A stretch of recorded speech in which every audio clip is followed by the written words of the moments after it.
How long has it been since I've done a soy sauce bottle miniature? I don't know, but it's been way too long. So let's do one. Yeah. This time, instead of forming the miniature around the bottle, in a bottle shape, I'm instead incorporating Snap-a-Doodle, the bottle into the miniature. And of course, we gotta have lights in 3, 2, 1. Whoa, this bottle's totally lit. Is that what the kids say? So my idea for this soy sauce bottle is to do a haunted house. And a haunted house needs a haunted stoop. Yeah. Bam, to hold the haunted door. But look, I'm coloring these lights with orange so that they look like little fire for our little candles. Isn't that adorable? It's freaking adorable. As is this adorable door that I'm making. Psh, what do you mean? No, it's not a window. Look, see, there's a doorknob. That's what makes it a door. It's an adore-a-door. Well, bam. Ha-cha-cha. We got to put a little roof on our door. That way the rain doesn't get in. And you didn't think we could get away without a circle window, did you? Of course we're doing a circle window. It's a haunted house. I'm pretty sure it's required. Ooh, and then the most satisfying part, shrinking the circle window. Ta-da! Tiny circle window. And then adding resin to the outside not only protects it, but also makes it look more circle windowy or glassy. I don't know, you know what I mean. And then I've just got to frame my circle window. Then I'm adding this little thing to the back so that it sits a little bit off of the soy sauce bottle. And that way there's room to add clay because we can't have just a naked soy sauce bottle. That would be weird. And that's when I took the opportunity to add 2 more circle windows to the sides. See, right there. Ooh, and then I wanted our haunted house to look like, I don't know, a tree is growing out of the front. Bam. But in like a potion bottle shape. So it's like a potion bottle.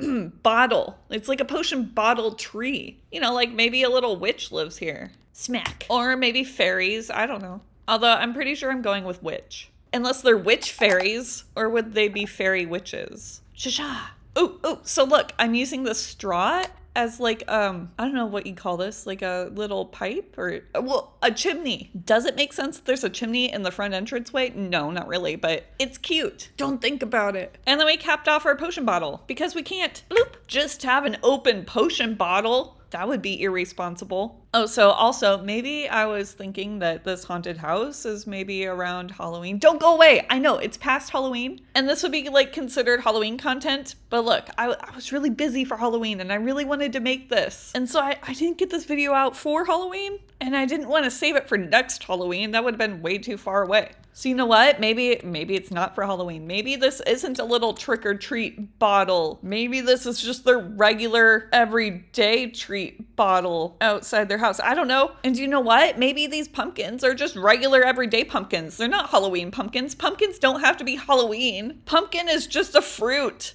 It's not fair that it's only around Halloween that we use pumpkins. I mean, think about it. It's the only fruit that we just use once a year. The poor pumpkin's probably lonely the rest of the year. And you should feel bad for it. I mean, imagine if pickles were only allowed around once a year. Got a craving for a pickle? Too bad. Because people are gonna look at you weird if you eat a pickle during not pickle season. See how weird that is? So I don't need you to tell me when I can display my pumpkins. In fact, I'm liberating the pumpkin right now. Pumpkin spice can now be used all year round. It's just a spice, right? It's no different than oregano or thyme. You know what? I don't need to justify it to you. I make the art. I make the rules. Anyways, now that that's settled, look at my little pumpkin basket. That's just a normal basket that happens to look like a pumpkin. It's not associated to any kind of holiday. Oh, right, I forgot. We're on the other side of our soy sauce bottle now. And what am I doing for the other side of the soy sauce bottle? Just a whole bunch of non-holiday candy, just regular candy, which is a totally normal thing to have in a haunted house that's at any time of the year. Anyways, I add a few of them onto my shelves. Look, this one's full of eyeballs. Whose eyeballs? I don't know. Just nondescript haunted house eyeballs. Ooh, so I'm filling up my little bottles with, we'll just call them potions and not like a candy syrup of any sort, because this haunted house belongs to a fairy witch, remember? And I assume that she or he would have potions in their house, right? I mean, their house does look like a big potion bottle. And then I'm taking this little fishbowl and I'm gonna fill it with eyeballs. You know what? I know it doesn't make sense that a fairy witch would have a fishbowl full of eyeballs. So let's make it make sense with a story. I'm kind of getting like a Hansel and Gretel vibe. Shwapa. It might be the eyeballs or the candy. But what if this house is in the woods? I mean, it is made out of a tree. Snap, bloop, ha-cha.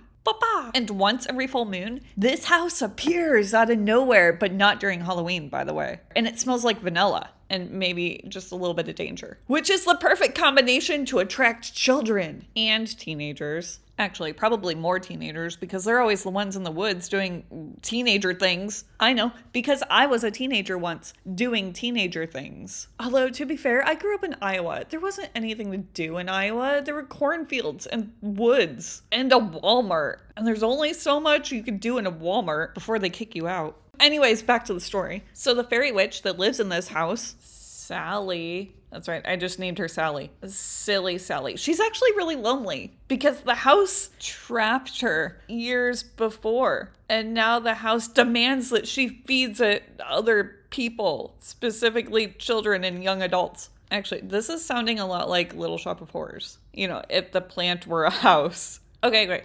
I don't really like the way this is going. Let's start over. Okay, so Sally lives in the woods. She's a fairy witch, but she's also a baker. Yeah, and she's obsessed with trying to make the perfect treat and then testing them on people. Not during Halloween, though. But she hasn't made the perfect treat yet because she's just been using normal ingredients like sugar and spice.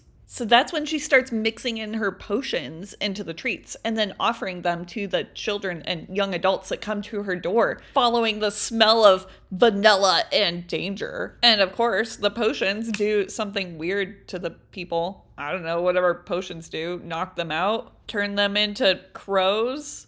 And then Sally's like, oh no! Well, people can't find out that I've been knocking them out and turning them into crows. So to hide the knocked out crow bodies, she's been using them as ingredients because she didn't know how to make a potion to turn them back into humans. That would be too convenient, which worked out pretty well because, you know, nobody's ever used knocked out crow humans in their treats before. And it makes them super exotic and tasty because they can feel the emotions from the humans. In fact, their human essence has permeated the candy. You know, like the Kevin candy is a little sad and the Suzanne candy is a little sassy. However, the Margaret candy makes you super annoying. Oh, and then the Bruce candy makes your bum itch. Okay, I don't know about that one. But eventually, Sally runs out of people to test them on because they're all ingredients. And that's why she moves her house every full moon to get fresh ingredients. I don't know why the ghost is there, but you know what? Don't question it. Just enjoy the art because we're done. What do you guys think of my non-Halloween haunted house? That's totally not Halloween related at all. Because making a Halloween haunted house after Halloween would be peculiar.